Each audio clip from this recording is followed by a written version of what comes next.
정우는 서울 강남의 호화로운 펜트하우스에 살고 있는 35세의 사업가였다. 모든 것이 완벽하게 정돈된 그의 삶은 겉으로 보기에 흠 하나 없는 그림 같았다. 고급 레스토랑 체인과 수십억 원의 부동산 프로젝트를 소유한 그는 사람들의 부러움과 선망의 대상이었다.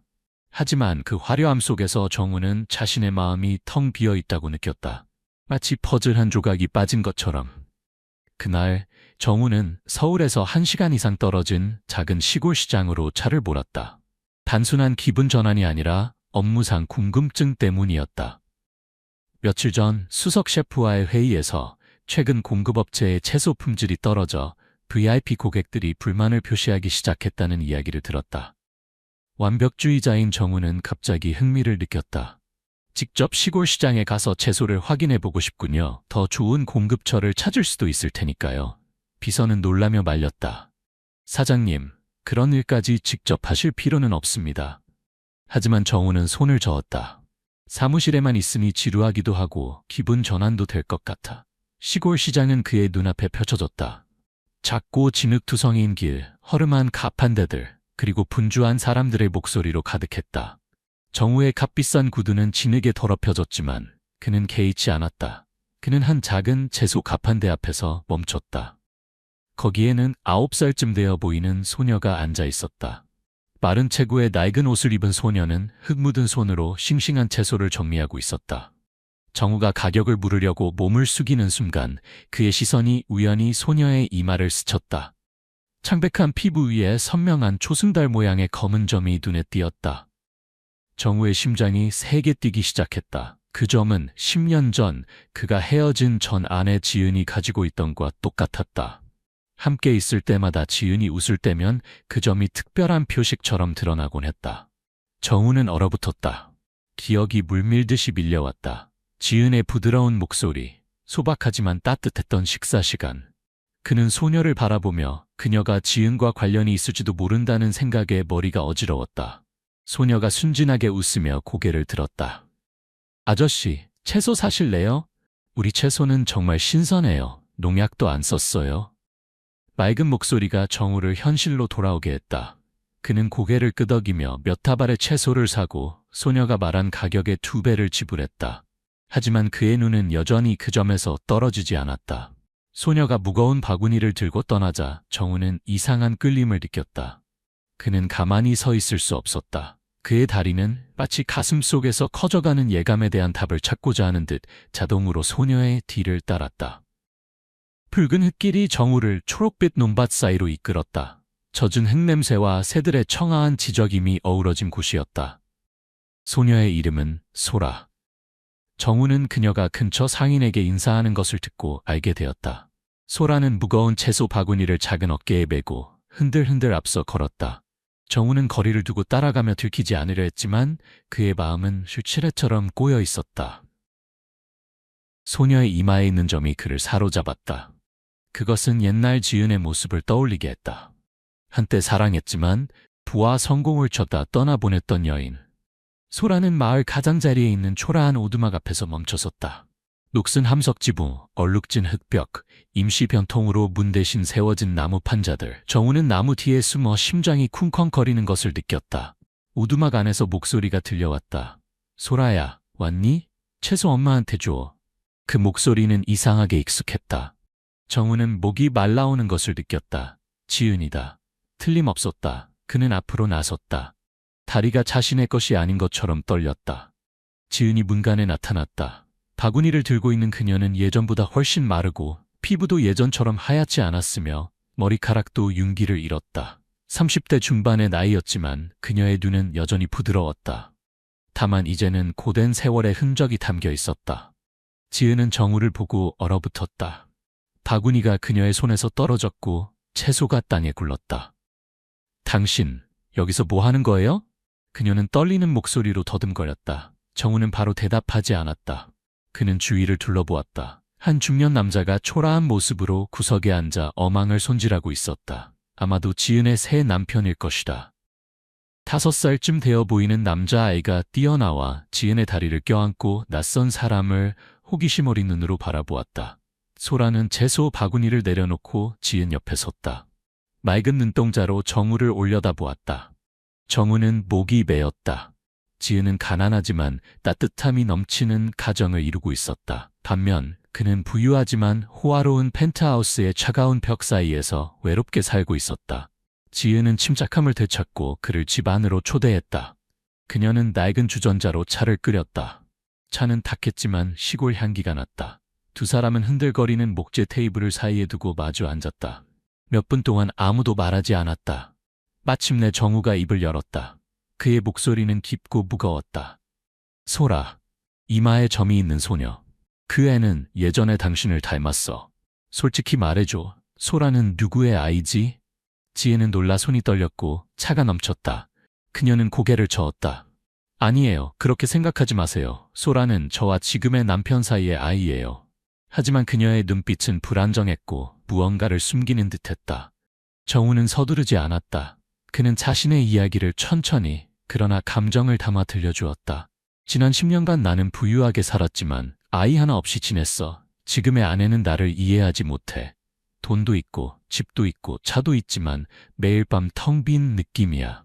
오늘 소라를 보고 그 점을 보니 당신이 떠올랐어. 지은은 침묵했다. 그녀의 눈이 붉어졌다. 당신은 더 높이 날기 위해 나를 떠났어요. 이제 당신은 모든 것을 가졌고 나에게는 이 오두막밖에 없어요.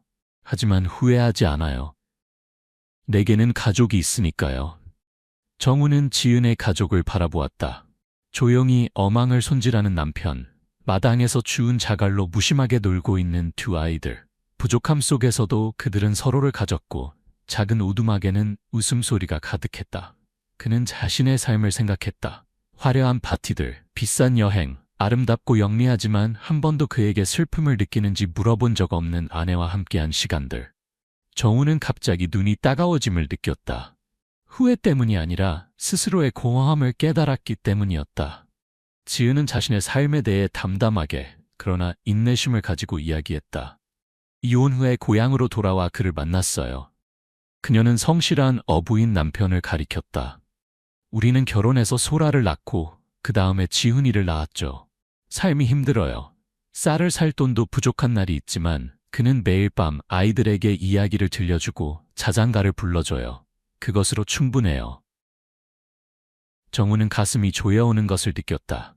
그는 지은과 함께했던 시절을 기억했다. 그녀도 힘든 하루 일과 후에 그에게 자장가를 불러주곤 했다. 이제 그에겐 고급 사운드 시스템에서 나오는 클래식 음악뿐이었고 그것은 그의 영혼을 달래주지 못했다. 정우는 소라의 점에 대해 물었다. 최대한 침착하게 목소리를 유지하려 노력했다. 그 점은 우연의 일치일 수 없어. 지은아, 나에게 진실을 말해줘. 지은은 슬프게 웃었다. 세상에는 이상한 일이 많아요. 너무 깊게 생각하지 마세요. 하지만 정우는 믿지 않았다. 이혼하기 전 지은이 임신 중이었던 것을 분명히 기억했다. 그녀는 건강 문제로 아이를 잃었다고 했지만 오늘 그녀의 눈빛은 그에게 의심을 불러일으켰다. 그날 밤 정우는 바로 서울로 돌아가지 않았다. 그는 마을 근처에 작은 방을 하나 빌렸다. 딱딱한 침대에 누워 지은 소라 그리고 그들의 가족 이미지가 머릿속에서 맴돌았다. 그는 아내 민지에게 전화를 걸었다. 지친 목소리로 말했다. 나 시골에 며칠 더 있을 거야. 처리할 일이 있어. 민지는 전화 너머로 비웃었다. 또 이상한 짓을 하는 거예요? 회사에서 당신을 필요로 해요. 사업을 소홀히 한다는 소리 듣지 마세요. 정우는 대답하지 않고 전화를 끊었다. 그는 민지가 이해하지 못한다는 것을 알았고 아마 결코 이해하지 못할 것이다. 다음 날 아침 정우는 지은의 오두막으로 돌아갔다. 그는 두 아이를 위한 과일, 우유, 과자와 약간의 현금을 가져왔다. 지은은 거부했다. 그러지 마세요. 우리는 그런 거 필요 없어요. 그러나 그녀의 남편 철수가 뜻밖에도 말했다. 그의 도움을 받아 지은아. 그의 마음이 선하니 거절하는 것도 좋지 않아. 정우는 놀라서 철수를 바라보았다. 이 남자는 마르고 햇볕에 그을렸지만 그의 눈빛은 진실했다. 그는 질투하거나 의심하지 않았다. 단지 아내와 아이들을 위한 좋은 것을 원했다. 정우는 그들과 더 오래 머물렀다. 그는 소라에게 물었다. 네가 가장 좋아하는 것은 뭐니? 소녀는 웃었다. 학교에 가는 거요. 하지만 학교가 멀어서 비 오는 날엔 가지 못해요. 정우는 가슴이 아팠다. 그는 서울의 아이들이 부모의 고급차로 등하교하는 것을 생각했다. 반면 소라는 진흙투성이 길을 몇 킬로미터나 걸어야 했다. 그는 철수에게 물었다. 어부일로 생계를 유지하기에 충분한가요? 철수는 고개를 끄덕였다. 하루하루 살아가기엔 충분해요. 하지만 여유는 없죠. 요즘은 물고기도 적어서 빈손으로 돌아오는 날도 있어요. 그때 철수가 정우를 깜짝 놀라게 하는 이야기를 했다. 지은이 소라를 임신했을 때 저와 결혼했어요. 저는 알고 있었지만 묻지 않았어요. 그저 그녀에게 기댈 곳이 필요하다고 생각했죠. 정우는 질문하는 눈빛으로 지은을 바라보았다. 지은은 고개를 숙이고 아무 말도 하지 않았다. 그의 가슴 속에 강한 예감이 피어올랐다. 소라는 그의 아이일 수도 있었다. 하지만 그는 성급한 결론을 내리지 않았다. 시간이 필요했고 증거가 필요했다. 그날 오후 정우는 마을 근처 강가에 서서 고요히 흐르는 물을 바라보았다. 그는 지은과 이혼했던 날을 떠올렸다. 당시 그는 젊고 야망이 넘쳤으며 가난에서 벗어나고 싶었다. 지은은 그를 비난하지 않았다. 그저 조용히 서류에 서명하고 떠났을 뿐이다. 그는 그것이 옳은 선택이라고 생각했었다. 하지만 이제 그는 자신이 잘못했음을 깨닫다. 부는 행복을 가져다 주지 않았다. 단지 외로움만 남겼을 뿐이다. 정우는 마을에 며칠 더 머물기로 결심했다. 그는 근처에 작은 집을 빌리고 지은에게 말했다. 당신의 가정을 망치고 싶지 않아. 하지만 소라에 대한 진실을 알고 싶고 가능하다면 도움을 주고 싶어. 지은은 고개를 저었다. 돌아가세요. 모든 걸 복잡하게 만들지 마세요. 하지만 그녀의 눈빛은 다른 말을 하고 있었다. 간청하는 듯 두려워하는 듯한 눈빛이었다. 그날 밤 큰 비가 마을을 적셨다. 정우는 빌린 집에서 물 떨어지는 소리를 들으며 잠들지 못했다. 그는 소라와 그의 점 그리고 그가 놓쳐버린 세월에 대해 생각했다. 다음 날 아침 그는 소라가 다니는 마을 학교를 찾아갔다. 낡은 건물에 구멍난 지붕, 삐걱거리는 책상과 의자들. 그는 소라의 선생님을 만나 소녀에 대해 물었다. 선생님은 소라가 매우 똑똑하지만 가난 때문에 종종 학교를 빠지고 어머니를 도와 채소를 판다고 말했다. 정우는 오두막으로 돌아와 결정을 내렸다. 첫째, 그는 마을에서 학교까지 작은 길을 만들어 소라와 다른 아이들이 비가 와도 학교에 갈 수 있게 하겠다고 했다.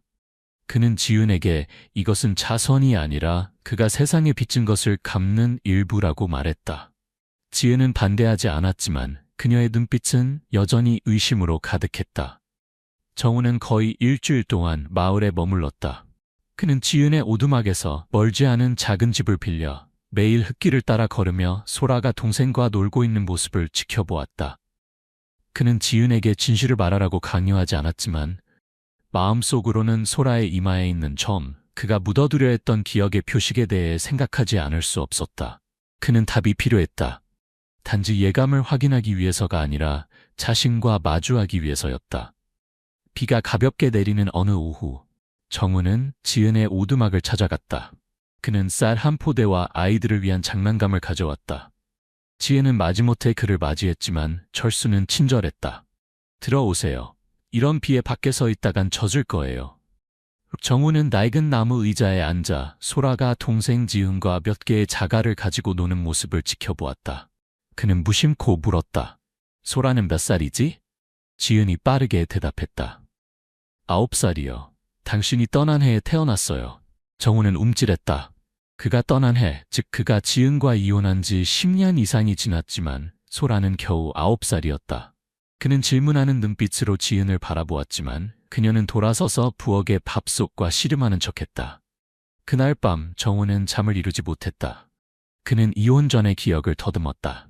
지은은 임신 중이었지만 아이를 잃었다고 했다. 당시 그는 그녀를 믿었다. 부와 성공을 잡기 위해 모든 유대를 끊고 싶었기 때문이다. 하지만 이제 모든 것이 맞아떨어지지 않았다. 그는 증거를 찾기로 결심했다. 다음 날 아침 그는 마을에서 수십 년간 살아온 시할머니라는 잡화점 주인을 찾아갔다. 시할머니는 그를 보고 이를 드러내며 웃었다. 서울에서 오신 분이 왜 여기 계속 머무시나요? 정우는 직접적으로 물었다. 지은 씨네 소라에 대해 아시는 게 있나요? 시할머니는 망설이다가 이야기했다. 지은이 임신한 채 마을에 왔을 때 모두가 궁금해했지만 감히 묻지 못했다고 했다. 그녀는 몇 달 동안 혼자 살다가 소라를 낳았고 철수가 나중에 그녀와 결혼하여 소라를 자신의 아이로 받아들였다. 하지만 출산 직후 지은이 울면서 떠난 남자에 대해 뭔가 말했던 기억이 나요. 정우는 가슴이 조여오는 것을 느끼며 시할머니에게 감사를 표하고 떠났다. 머릿속이 혼란스러웠다. 정우는 소문에 의존하고 싶지 않았다. 그는 명확한 증거가 필요했다. 그는 서울에 있는 의사 친구에게 연락하여 비밀리에 DNA 검사를 주선해 달라고 부탁했다. 그는 소라가 의자에서 잠든 사이 몇 가닥의 머리카락을 가져갔고 자신의 머리카락 샘플과 함께 검사를 의뢰했다.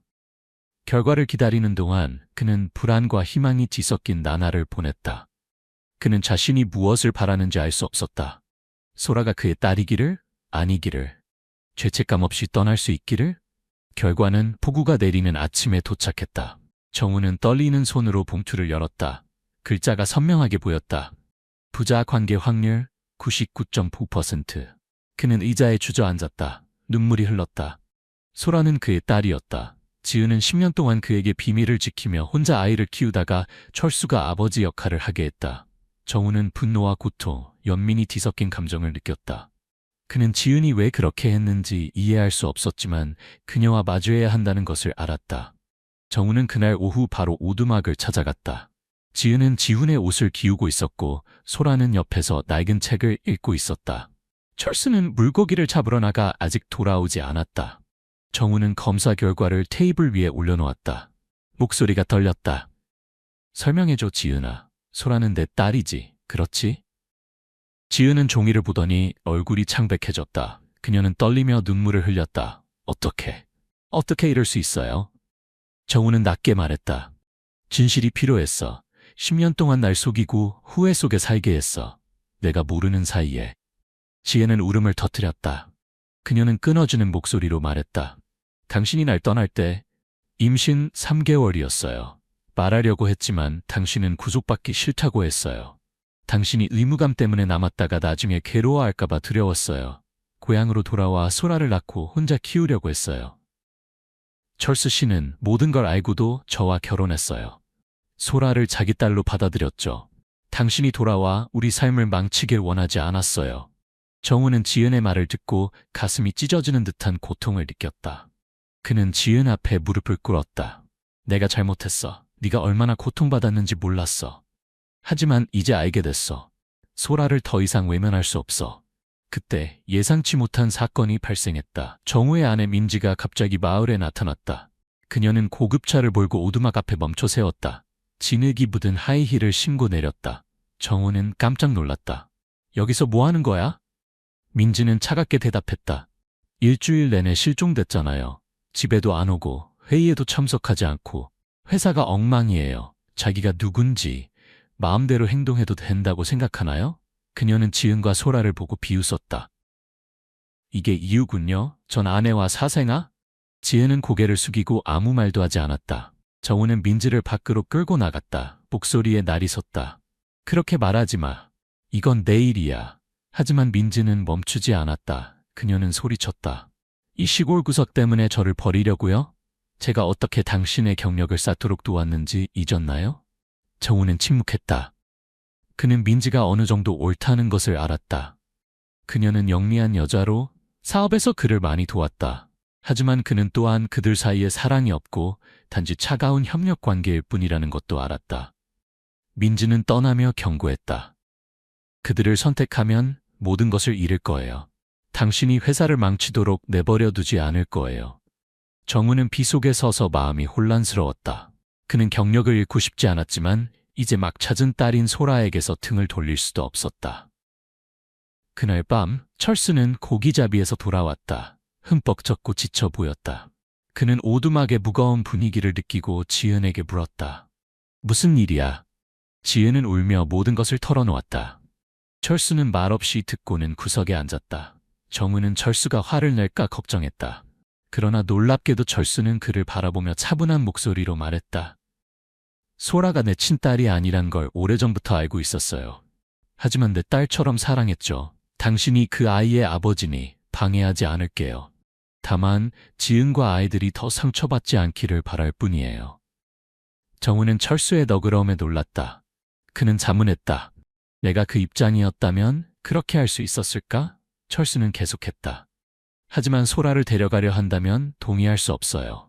9회 동안 그 아이는 저를 아버지라고 불렀어요. 아이가 상처받는 걸 원치 않아요. 정우는 고개를 끄덕였다. 양육권을 요구하지 않을게요. 단지 보상하고 싶을 뿐이에요. 철수는 쓸쓸하게 웃었다. 그럼 좋겠네요. 하지만 지은이 모든 걸 말하지 않았다는 걸 알아야 해요. 지은은 철수의 말을 듣고 떨며 정우를 바라보았다. 그녀는 낡은 나무 상자에서 구겨진 편지를 꺼내 그에게 건넸다. 읽어보세요. 정우는 떨리는 손으로 편지를 펼쳤다. 편지는 10년 전 지은이 소라를 막 낳았을 때 쓴 것이었다. 정우에게 당신을 탓하지 않아요. 아이는 당신 것이지만 당신이 알기를 원치 않았어요. 당신에게는 큰 꿈이 있었고 내가 붙잡을 수 없었죠. 아이를 키울게요. 당신은 자유롭게 살아요. 딸 찾지 마세요. 맨 아래에는 삐뚤빼뚤한 글씨로 덧붙여 있었다. 언젠가 이 편지를 읽게 된다면 날 용서해 주세요. 정우는 울었다. 지은이 이렇게까지 희생했다는 것을 몰랐다. 그는 지은을 껴안고 속삭였다. 네가 이럴 자격은 없었어. 네 가족을 망치지 않을게. 하지만 소라를 위해, 너를 위해, 그리고 나 자신을 위해 여기 있을 거야. 지혜는 그를 밀어냈다. 돌아가요. 상황을 더 복잡하게 만들지 마세요. 하지만 정우는 고개를 저었다. 이미 결정을 내렸다. 지은의 편지를 읽은 후 정우는 오두막 처마 아래 서 있었다. 비는 여전히 그의 어깨를 적셨다. 구겨진 편지는 이제 그의 손에서 단순한 설명이 아닌 그의 자존심에 깊이 박힌 칼이 되었다. 지혜는 그가 자유롭게 살 수 있도록 모든 것을 희생했다. 반면 그는 10년 동안 돈과 명예만을 줬다가 공허함 외에는 아무것도 얻지 못했다. 그는 지은을 바라보며 목이 쉰 목소리로 물었다. 왜 말하지 않았어? 한 번이라도 말했다면 내가 머물렀을지도 몰라. 지은은 그녀의 눈물이 비와 섞였다. 당신은 이해하지 못해요. 그때의 당신은 높이 날기만을 원했어요. 내가 짐이 되고 싶지 않았어요. 철수가 일어나 지은의 어깨에 손을 얹었다. 그의 목소리는 깊었지만 확고했다. 더 이상 울지 마. 과거의 일이야. 그가 여기 있으니 원하는 대로 하게 해. 정우는 철수를 바라보며 존경심과 부끄러움이 밀려왔다. 이 가난한 남자는 그보다 훨씬 더 넓은 마음을 가지고 있었다. 그는 고개를 숙이고 말했다. 철수 씨, 감사합니다. 당신의 관용에 합당하지 않습니다. 철수는 그 말을 듣고 미소 지으며 지은에게 집에서 손님을 대접하라고 했다. 그리고는 두 아이의 뺨에 키스한 후 고기잡이를 위해 서둘러 장비를 챙겼다. 분위기가 가라앉기도 전에 밖에서 큰 소리가 들렸다. 민지의 고급차가 다시 돌아왔다. 헤드라이트가 오두막을 비추었다. 민지는 차에서 내렸다. 이전과 달리 차분함을 잃은 모습이었다. 그녀는 비 속에서 소리쳤다. 정우, 당장 돌아와요. 회사가 위기예요. 당신이 없는 동안 큰 투자자가 자금을 회수했어요. 모든 걸 망치고 싶은 거예요? 정우는 그녀를 마주하러 나갔다. 진정해. 시간이 필요해. 민지는 비웃었다. 전 배우자와 행복한 가족 놀이할 시간 허락하지 않을 거예요. 지혜는 그 말을 듣고 소라와 지훈을 안으로 데려갔다. 아이들이 이것을 보는 것을 원치 않았다. 철수는 가만히 서 있었다. 그의 눈빛은 평온했지만 경계하는 모습이었다. 민지는 정우를 가리키며 말했다. 선택하세요. 저와 함께 돌아가서 경력을 지킬 것인지 아니면 여기 남아 모든 것을 잃을 것인지. 농담이 아니에요. 정우는 침묵했다. 그의 마음은 혼란스러웠다. 그는 민지가 거짓말하지 않는다는 것을 알았다. 회사는 어려움을 겪고 있었고 그가 돌아가지 않으면 수백 명의 직원이 일자리를 잃을 것이다. 수년간의 노력이 물거품이 될 것이다. 하지만 오두막을 바라보며 지은 뒤에 숨은 소라를 보니 그는 등을 돌릴 수 없었다. 대답하기도 전에 한 남자가 달려왔다. 옷은 흠뻑 젖었고 얼굴은 창백했다. 철수 씨가 사고를 당했어요. 배가 강해서 뒤집혔어요. 물이 너무 빨라요. 지은은 비명을 지르며 바깥으로 달려나갔다. 비옷도 잊은 채 정우는 얼어붙었다가 급히 뒤따랐다. 민지는 그 자리에 서서 중얼거렸다. 미쳤군. 하지만 떠나지는 않았다. 온 마을 사람들이 강가로 몰려들었다. 그곳에서는 급류가 작은 배의 잔해를 휩쓸고 있었다. 철수는 몇몇 사람들에 의해 강가로 끌려왔다. 의식이 없었고 몸은 차가웠다. 지은은 그를 붙잡고 흐느꼈다. 여보, 깨어나요? 소라와 지우는 옆에 서서 떨며 무슨 일이 일어나고 있는지 이해하지 못했다. 정우는 무릎을 꿇고 철수의 호흡을 확인했다. 약했지만 아직 살아있었다. 그는 구급차, 빨리 일하고 외쳤다. 하지만 마을 사람들은 고개를 저었다. 진료소가 너무 멀어요. 비 때문에 길이 진흙투성이라 차가 들어올 수 없어요. 정우는 민지를 바라보았다. 간청하는 눈빛이었다. 내 차로 그를 병원에 데려가자. 민지는 눈살을 찌푸렸다. 제 차는 구급차가 아니에요. 하지만 지은의 절망적인 눈빛을 보고 그녀는 마지못해 고개를 끄덕였다. 정우와 몇몇 남자들이 철수를 차에 실었다. 지은은 두 아이를 안고 함께 탔다. 민지는 무표정한 얼굴로 운전했지만 손은 단단히 핸들을 움켜쥐고 있었다. 가는 길에 정우는 철수 옆에 앉아 그의 손을 잡았다. 마음이 복잡했다. 그는 철수가 살아남지 못한다면 지은과 아이들이 어떻게 될지 생각했다. 그들이 더 이상 누구도 잃지 않도록 해야 해. 현 병원에 도착하자 철수는 응급실로 급히 이송되었다. 의사는 그가 물에 빠져 질식했고 다리뼈가 부러졌다고 말했다. 긴급 수술이 필요했지만 비용은 지은의 능력을 훨씬 초과했다. 정우는 주저하지 않았다. 제가 다 지불할게요. 그냥 그를 살려주세요. 민지는 병원 복도에 서서 정우가 철수를 걱정하는 모습 그리고 지은이 두 아이를 안고 우는 모습을 지켜보았다. 그녀는 갑자기 입을 열었다. 그들을 그렇게 사랑하나요? 정우는 놀라 고개를 들었다. 사랑이 아니야. 10년 전부터 진 빚이지. 민지는 쓴웃음을 지었다. 의무라. 그럼 저와 회사는요? 당신이 이러는 걸 보는 게 저에게 얼마나 아픈지 생각해 보셨나요? 정우는 깜짝 놀랐다. 그는 민지가 정말로 그에게 감정이 있다고 생각한 적이 없었다. 그는 항상 그녀가 돈과 명예 때문에 자신과 함께 있다고 여겼다. 민지는 계속해서 떨리는 목소리로 말했다. 당신이 나를 사랑하지 않는다는 걸 알아요. 하지만 나는 처음부터 당신을 사랑했어요. 당신을 잃고 싶지 않아요. 하지만 여기 남기로 결정했다면 방해하지 않을게요. 단지 분명히 말해주세요. 정우는 그녀를 바라보며 죄책감이 밀려왔다. 그는 대답했다. 미안해. 더 이상 예전처럼 돌아갈 수 없어. 민지는 돌아서서 눈물을 흘렸다. 하지만 그녀는 바로 병원을 떠나지 않았다. 그녀는 비서에게 전화를 걸어 투자자와의 계약을 연기하라고 지시했다. 시간이 필요해요. 그리고 그녀는 의자에 앉아 멀리서 정우를 조용히 바라보았다. 그녀의 행동은 정우를 당황스럽게 했다. 민주는 그가 생각했던 것보다 복잡한 사람이었다. 철수는 수술 후 위기를 넘겼지만 여전히 의식이 없었다. 지은은 병상 옆에 앉아 그의 손을 잡고 속삭였다. 깨어나요. 당신 없이는 살 수 없어요. 정우는 문 밖에 서서 그 말을 듣고 마음이 아팠다. 그는 조용히 걸어 들어갔다. 지은아, 좀 쉬어. 내가 철수 씨를 지켜볼게. 지은은 그를 바라보다가 갑자기 말했다. 그럴 필요 없어요. 당신은 우리에게 빚진 게 없어요. 그녀는 잠시 머뭇거리다가 덧붙였다. 소라는 당신 딸이지만 모든 걸 말하지 않았어요. 정우는 놀랐다. 뭐가 더 있어? 지은은 고개를 숙이며 목이 메었다. 소라를 낳을 때 거의 죽을 뻔했어요. 의사는 제가 더 이상 아이를 가질 수 없다고 했어요. 지우는 제 친아들이 아니에요. 철수와 저는 마을에서 버려진 아기를 입양했어요.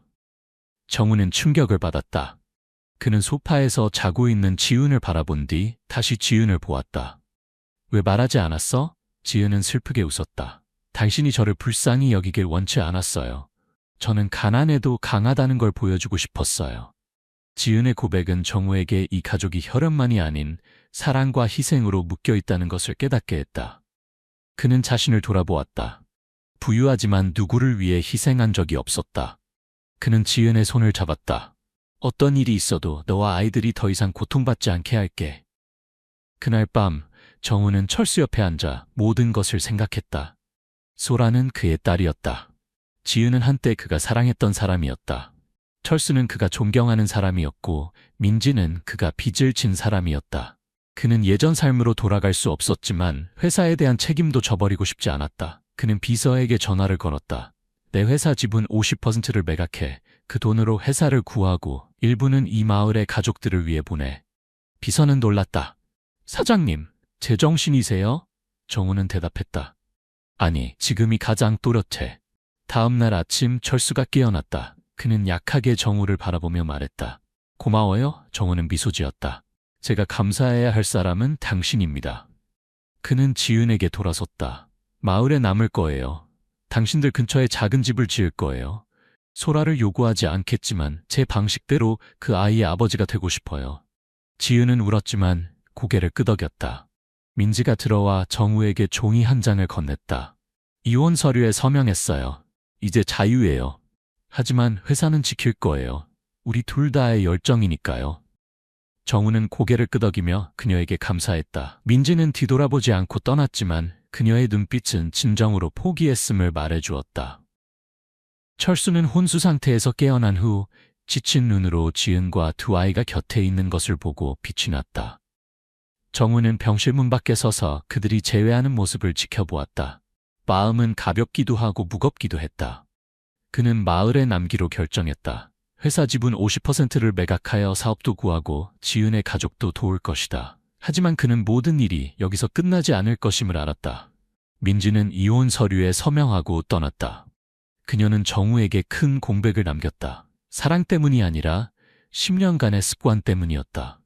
하지만 가장 그를 괴롭히는 것은 철수였다. 이 관대한 남자가 과연 자신을 진정으로 받아들일 수 있을까? 한때 지은을 버린 사람이 이제 소라의 아버지로서 돌아온 것을.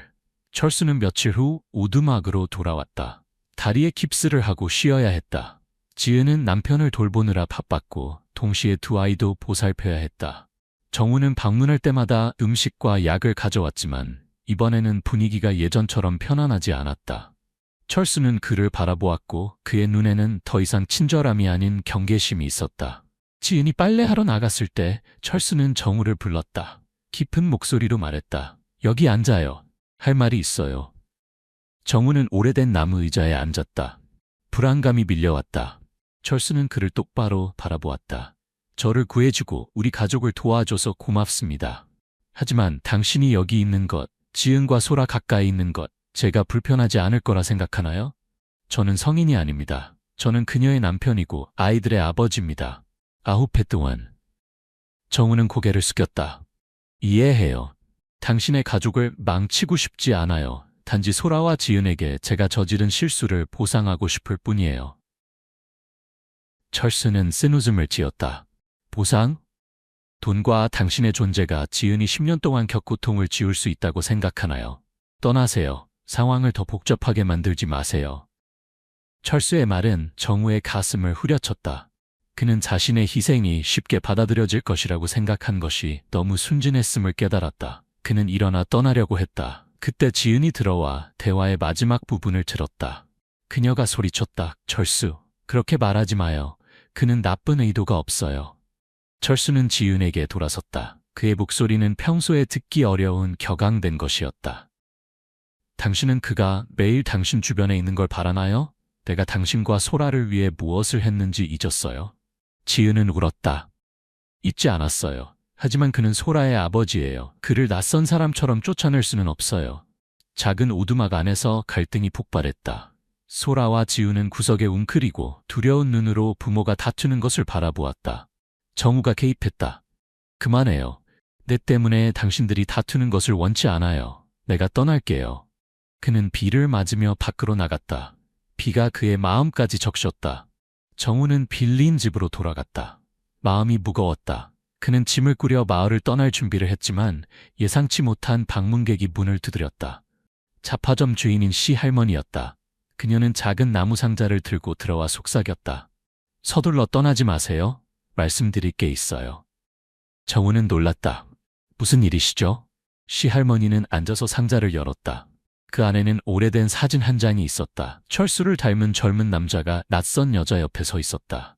할머니가 설명했다. 이건 15년 전의 철수예요. 이 여자는 그의 옛 연인이었죠. 그가 가난했을 때 그를 떠나고 사라졌어요. 그녀는 잠시 망설이다가 덧붙였다. 철수는 말하지 않지만 그가 지은을 잃을까봐 두려워한다는 걸 알아요. 그 여자를 잃었던 것처럼요. 정우는 깜짝 놀랐다. 왜 저에게 이 이야기를 하시죠? 씨 할머니는 슬프게 웃었다. 그의 질투가 보통 질투가 아니라서요. 깊은 두려움이에요. 당신은 부유하고 소라의 친부예요. 그는 지은을 지키지 못할까봐 두려워해요. 정우는 침묵했다.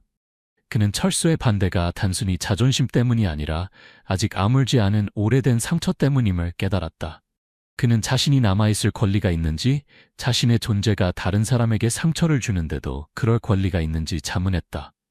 다음날 아침, 정우가 짐을 싸는 동안 소라가 달려왔다. 그녀의 눈은 울음으로 붉었다. 그녀는 그의 손을 잡아 끌었다. 아저씨, 가지 마세요. 부모님이 더 이상 싸우지 않았으면 좋겠어요. 정우는 무릎을 꿇고 소라를 안았다. 아저씨도 그러고 싶지 않아.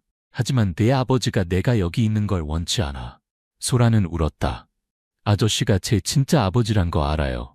엄마가 말해줬어요. 아저씨를 잃고 싶지 않지만 아버지가 슬퍼하는 것도 싫어요. 소라의 말에 정우는 목이 베었다.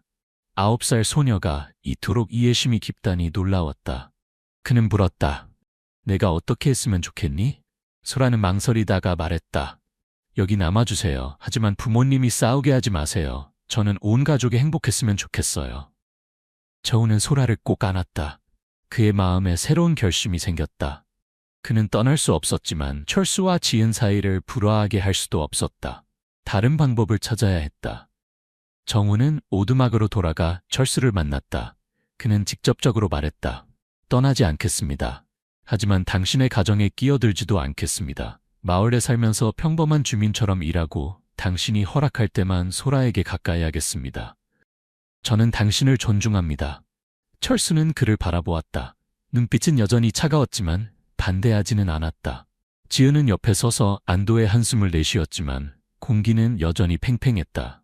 상황이 안정되기도 전에 새로운 위기가 닥쳤다. 민지가 다시 마을에 나타났다. 하지만 이번에는 정우를 데려가기 위해서가 아니었다. 그녀는 돈 가방과 서류 묶음을 가져왔다. 차분한 목소리로 말했다. 회사에서 제 지분 30%를 팔아 투자자들 빚을 갚았어요. 이건 남은 돈이에요. 원하는 대로 쓰세요. 제가 이기적이라고 생각하지 않기를 바랍니다. 정우는 충격을 받았다. 왜 이러는 거야? 민지는 대답했다. 당신에게 돈만 중요한 게 아니란 걸 보여주고 싶었어요. 당신을 놓아줬지만 잘 살기를 바라요. 민지의 행동은 정우를 놀라게 했다. 그는 그녀가 생각했던 것처럼 냉정하지 않다는 것을 깨달았다. 그는 돈 가방을 받아들고 말했다. 고마워. 이걸 마을과 소라를 위해 쓸게. 민지는 고개를 끄덕이고 떠났다. 이번에는 돌아오지 않을 것이다. 정우는 그녀를 바라보며 감사와 아쉬움이 뒤섞인 감정을 느꼈다. 민지는 황혼이 물드는 마을을 떠났다. 그녀의 고급차는 진흙투성이 길을 지나갔다. 그녀는 혼자 운전했고 손은 단단히 핸들을 쥐었지만 생각은 멀리 떠돌았다. 그녀는 정우와 10년의 세월을 생각했다. 처음 그가 야망에 가득 찬 젊은 사업가였을 때 그녀가 밤새 그와 함께 사업 계획을 세웠던 날들, 그리고 그가 웃을 때 그녀의 심장이 언제부터인가 뛰기 시작했던 순간들. 그녀는 자신의 사랑이 그를 붙잡기에 충분하다고 생각했다. 하지만 오늘 그가 마을에 남기로 결정하고 지은과 소라 곁에 있기로 한 것을 보고 그녀는 자신이 졌음을 깨달았다. 지은에게 진 것이 아니라 정우의 마음속 공허함에 졌다. 그 공허함을 그녀는 채울 수 없었다. 비가 다시 내리기 시작했다. 무거운 빗방울이 차 유리에 부딪혔다. 민지는 와이퍼를 켰지만 시야는 여전히 흐릿했다. 비 때문만이 아니라 눈물 때문이기도 했다. 그녀는 중얼거렸다. 왜 정우야? 내가 뭘 잘못했지? 순간적인 주의력 분산으로 그녀는 앞에 그 커브를 보지 못했다.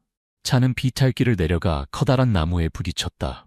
유리가 깨지고 금속이 충돌하는 소리가 비 속에 울렸다. 그리고 모든 것이 조용해졌다. 민지는 움직이지 않았다. 그녀의 눈은 감겨 있었고 얼굴은 마치 무거운 짐을 내려놓은 것처럼 평화로웠다. 사고 소식은 정우에게 다음날 아침 전해졌다. 그는 가벼운 비유의 햇살 아래 빌린 집의 지붕을 수리하고 있었다. 한 마을 주민이 숨을 헐떡이며 달려왔다. 정우 씨, 서울에서 전화가 왔어요. 당신의 전 아내가 사고로 돌아가셨대요. 정우는 얼어붙었다. 손에 든 망치가 땅에 떨어졌다. 그는 더듬거렸다. 뭐라고? 민지 씨가 돌아가셨대요. 불가능해? 그 남자는 고개를 끄덕였다. 바로 사고 현장으로 오라고 했어요.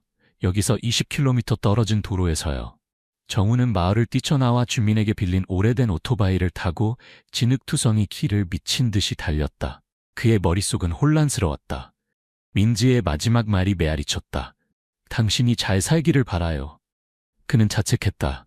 왜 그녀를 혼자 가게 했지? 왜 붙잡지 않았지? 현장에 도착했을 때 경찰이 이미 구역을 봉쇄해 놓았다. 민지의 고급차는 이제 구겨진 금속 덩어리에 불과했다. 민지는 들것 위에 누워 하얀 천으로 덮여 있었다. 정우는 무릎을 꿇고 떨리는 손으로 천을 만졌지만 들어올릴 용기는 없었다. 그는 소리 없이 울었다. 단지 흐느낌만 있을 뿐이었다. 이혼했고 그들 사이에 열정적인 사랑이 없었을지라도 정우는 자신의 마음 한 부분이 부서진 것을 느꼈다. 민지는 단순한 전 아내가 아니었다. 그녀는 그와 함께 사업을 일구고 가장 외로운 시간에 그를 이해해준 유일한 사람이었다. 그는 속삭였다. 미안해, 민지야. 내가 널 해쳤어. 죄책감이 파도처럼 밀려와 그를 삼켰다. 그는 자문했다. 내가 마을에 남지 않았다면, 내가 그녀와 함께 돌아갔다면 일이 달라졌을까? 하지만 아무도 대답하지 않았다. 오직 차가운 바람만이 그를 스쳐 지나갔다. 정우는 혼란스러운 상태로 마을로 돌아왔다. 그는 누구에게도 민지의 죽음에 대해 말하지 않았다. 그저 조용히 빌린 집으로 들어가 멍하니 앉아 있었다. 그는 소라, 지은, 철수, 그리고 민지를 생각했다. 그는 자신의 존재가 너무 많은 고통을 가져왔다는 것을 깨달았다. 지은과 철수는 불화했고 민지는 영원히 떠났다. 그는 스스로에게 말했다. 여기 더 이상 있을 수 없어. 난 자격이 없어. 정우는 회사 지분을 팔아 얻은 모든 남은 돈, 상당한 액수를 가져왔다. 그는 원래 이 돈을 마을을 개발하는 데 쓰고 소라 명의로 은행 계좌를 개설할 계획이었다. 그는 떨리는 손으로 편지를 썼다. 지은, 철수, 그리고 소라에게 제가 저지른 잘못을 어떻게 갚아야 할지 모르겠습니다. 보상하러 왔지만 오히려 고통만 가져왔습니다. 민지는 저 때문에, 제 이기심 때문에 떠났습니다. 더 이상 여러분과 마주할 수 없습니다. 철수 씨와도 소라와도 한때 제가 사랑했던 사람의 피가 묻은 손으로는 이 돈은 제가 소라에게 남길 수 있는 전부입니다. 아이가 더 나은 미래를 가질 수 있도록 저는 아버지가 될 자격도 당신 곁에 있을 자격도 없습니다. 절 찾지 마세요. 제가 나타나기 전처럼 행복하게 사세요. 진심으로 사과드립니다. 정우드림. 그는 편지를 테이블 위에 놓고 빌린 집의 문을 잠근 뒤 밤중에 떠났다. 아무도 그가 가는 것을 보지 못했다. 그가 빌린 오토바이는 다음날 아침 강가에서 발견되었지만 정우는 마을의 짙은 안개 속으로 사라진 것처럼 보이지 않았다. 다음날 아침 지은은 정우에게 아침을 가져다 줄 생각으로 그의 빌린 집을 찾았다. 하지만 그녀는 반쯤 열린 문과 테이블 위에 편지만을 발견했다. 그녀는 편지를 읽고 눈물을 주체할 수 없었다. 서둘러 오두막으로 돌아가 철수에게 편지를 건넸다. 철수는 편지를 다 읽은 후 떨리는 손으로 붉어진 눈으로 지은을 껴안았다. 미안해 여보. 내가 질투했어. 당신을 잃을까봐 두려웠어. 하지만 그가 이렇게 떠나길 원한 건 아니었어. 지은은 해느꼈다. 저도 그가 떠나길 원하지 않았어요. 그는 단지 잘못을 바로잡으려 했을 뿐인데 어쩌다 이렇게 됐죠? 소라는 부모의 대화를 듣고 강가로 달려갔다. 오토바이가 발견된 곳으로 그녀는 외쳤다. 아버지, 돌아와요. 하지만 오직 바람만이 대답했다. 지은과 철수는 딸을 쫓아가 그녀를 안았다. 그들은 회색 하늘 아래 서서 함께 울었다. 철수는 속삭였다. 이제부터 질투하지 않을게. 당신과 아이들을 위해, 그리고 그를 위해 잘 살 거야. 지은과 철수는 일상으로 돌아갔다. 정우가 남긴 돈은 마을에 새 학교를 짓는 데 사용되었다. 소라와 지훈이 제대로 교육받을 수 있도록 그들은 행복하게 살았지만 지은의 마음 한구석에는 항상 빈 공간이 있었다. 소라의 이마에 있는 점을 볼 때마다 그녀는 정우를 생각했다. 그가 어디에 있는지, 살아있는지, 아니면 영원히 떠난 것인지. 철수도 변했다.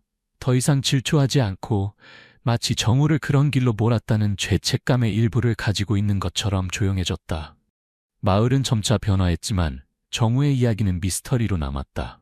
어떤 사람들은 그가 먼 도시에서 노숙자처럼 떠돌아다니는 것을 보았다고 했다. 다른 이들은 그가 그날 밤 강에 뛰어들어 괴로운 삶을 끝냈다고 말했다.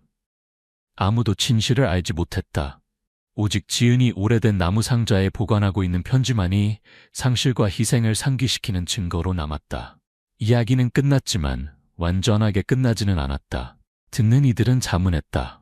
정우는 살아있을까? 그는 찾던 평화를 찾았을까? 아니면 영원히 고통 속에 묻혀 있을까? 지은과 철수는 행복했지만 그 행복은 정우의 그림자가 어딘가에 머물러 있는 한 그들 주변을 떠도는 바람처럼 완전하지는 않았다. 마을에서는 때때로, 특히 안개 낀 아침이면 사람들이 강가에서 고독한 남자의 모습을 본다고 했다. 그는 잠시 서서 물을 바라본 뒤 안개 속으로 사라진다고 했다. 그 모습이 정우인지 아니면 단순한 마을 전설인지는 아무도 확실히 알지 못했다. 하지만 소라는 매년 생일마다 강가에 작은 종이배를 띄우며 소원을 빌었다. 아버지, 어디에 계시든 행복하세요. 언제가 돌아오실 거라는 걸 알아요. 그리고 어쩌면 어딘가에서 정우도 그녀의 소원을 듣고 있을지도 모른다.